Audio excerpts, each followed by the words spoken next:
ദൈവത്തിൻ്റെ അതിപരിശുദ്ധമായ നാമം വാഴ്ത്തപ്പെടുമാറാകട്ടെ. ഇന്നത്തെ ബൈബിൾ വായനാ ഭാഗം സങ്കീർത്തനങ്ങൾ 13:6. യഹോവ എനിക്ക് നന്മ ചെയ്തിരിക്കൊണ്ട് ഞാൻ അവന് പാട്ടുപാടും. ക്രിസ്തുയേശുവിലേവർക്കും സ്നേഹവന്ദനം. 13-ാം സങ്കീർത്തനം കഷ്ടതയിൽ ദൈവസഹായത്തിനു വേണ്ടിയുള്ള അപേക്ഷയാണ്. സങ്കീർത്തനം ആരംഭിക്കുന്നത് നാളുകളായി ദൈവം തന്നെ മറന്നിരിക്കുന്നു എന്നും ദൈവം തൻ്റെ മുഖത്തെ താൻ കാണാത്തവണ്ണം മറച്ചിരിക്കുന്നുവെന്നുമുള്ള പരാതിയോടെയാണ്.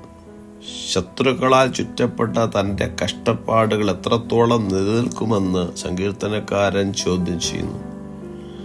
തുടർന്ന് നിരാശയുടെ ആഴങ്ങളിൽ നിന്ന് ദൈവാശ്രയത്തിലേക്ക് സങ്കീർത്തനക്കാരൻ മാറുന്നു.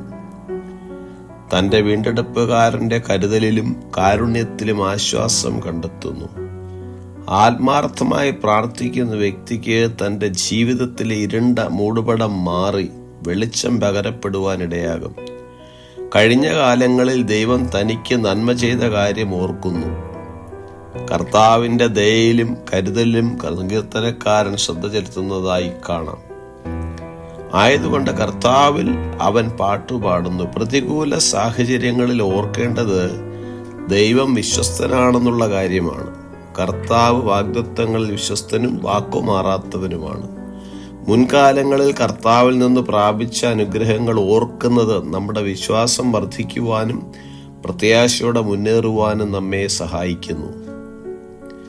മിസ്രയീമിൽ നിന്ന് വാഗ്ദത്ത ദേശത്തേക്ക് യാത്ര ചെയ്ത ഇസ്രായേൽ മക്കൾ അനവധി പരീക്ഷണങ്ങളെ നേരിടേണ്ടി വന്നു. എന്നാൽ ദൈവം അവരെ വിശ്വസ്തയോടെ കരുതി. യെശയ്യാ പ്രവാചകന്റെ പുസ്തകം 63-ാം അധ്യായം 9 അവരുടെ കഷ്ടതയിലൊക്കെയും അവൻ കഷ്ടപ്പെട്ടു. അവൻ്റെ സമ്മുഖദൂതൻ അവരെ രക്ഷിച്ചു. തൻ്റെ സ്നേഹത്തിലും കനിവിലും അവൻ അവരെ വീണ്ടെടുത്തു. പുരാതന കാലത്തൊക്കെയും അവൻ അവരെ ചുമന്നുകൊണ്ട് നടന്നു എന്നെഴുതിയിരിക്കുന്നു. കഷ്ടതയുടെ തീച്ചൂളയിൽ കൂടി കടന്നു പോകുമ്പോൾ ദൈവത്തിൻ്റെ സ്നേഹത്തിലും വിശ്വസ്തതയിലും ആശ്രയിച്ചുകൊണ്ട് മുന്നേറുവാൻ കർത്താവ് നമ്മെ ഏവരെയും സഹായിക്കുമാറാകട്ടെ. God bless us all.